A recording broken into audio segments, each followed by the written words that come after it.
Welcome to కేవీటీవీ.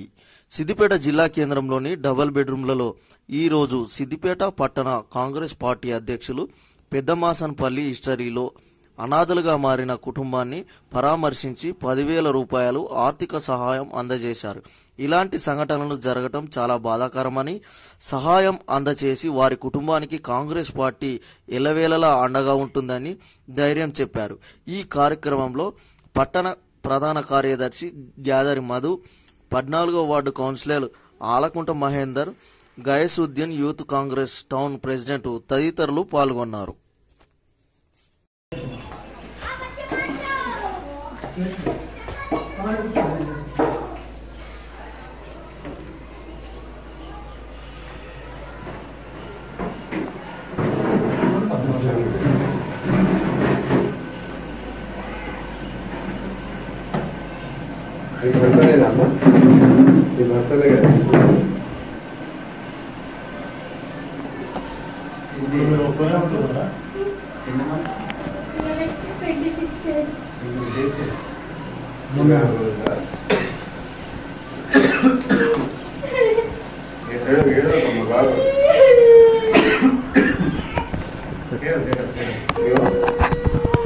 అనే మధ్య ఏమైనా మందు తాగుతుందా?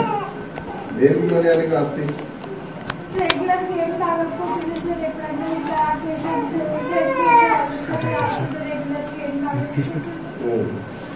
కాకపోతే అప్పులు బాగా వేసిండు, కొద్ది పెట్టిండు, కొద్ది ట్రాక్టర్ తీసుకొచ్చిండు. అయినా కానీ ఆలోచన ఎట్లా వచ్చిందో కూడా కష్టం అర్థమవుతుంది. ఇంకా కూడా అప్పులు ఎన్ని అప్పులు నెలలు ఒక 20 లక్షలు దాకా సరే మీ అమ్మనే కదా అమ్మ, మరి మీరు అడుగు తీయకపోదు ఆస్తి. మాకు అమ్మ తరఫున ఆస్తి ఏం లేదు, డబుల్ బెడ్రూమ్ ఒకటే వచ్చింది, ఏం లేదు. అమ్మ నాన్న నాన్న అమ్మ పని పోయేస్తుండగా అమ్మకు మనకి యాక్సిడెంట్ అయింది. 4 years బ్యాక్ 4 చనిపోయింది. అమ్మ కాలు తీసేసిండు. నేను లవ్ మ్యారేజ్ చేసుకుని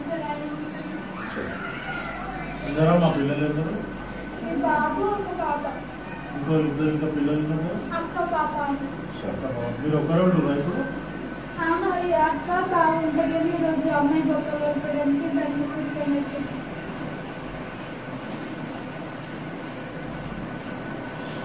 బాధపడకు.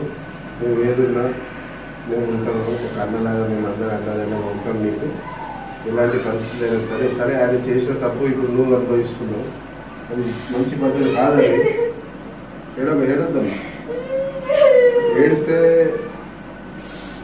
ఏం కాదు. ఒకటి మేము అందరం సాయం చేయడానికి ఒక అన్నలాగా వచ్చినాం మీ అందరికీ.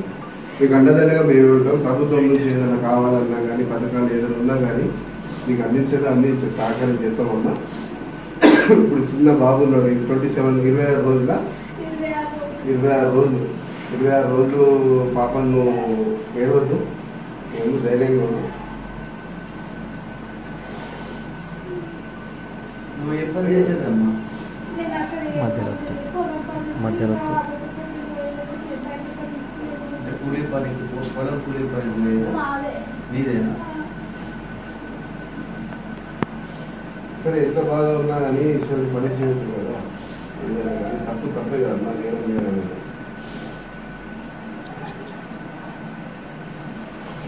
సరే బాధపడకమ్మా. ఇప్పుడైతే మేము మా పట్టణం నుంచి నేనైతే 10,000 ఆర్థిక సాయం చేస్తా. మీకు ఇంకేమైనా కావాలంటే పథకాలు ఏదైనా ఉంటే మాకు ఎవరి ద్వారా ఏదైనా మాకు తెలియజేస్తే మీకు ఏం కావాలో మేము ప్రజలు చేసిస్తాం. సరేనమ్మా?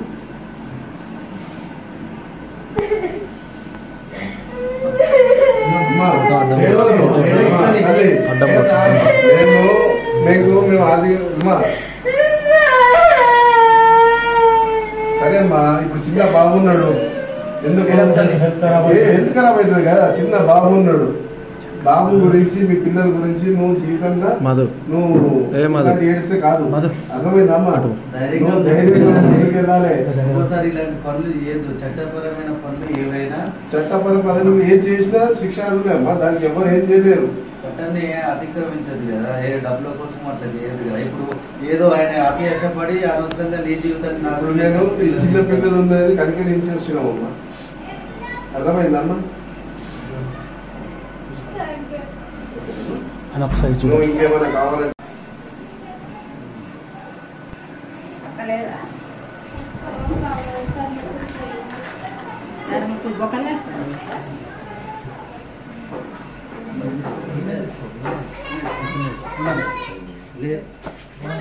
ఏం కదా కట్ చేయి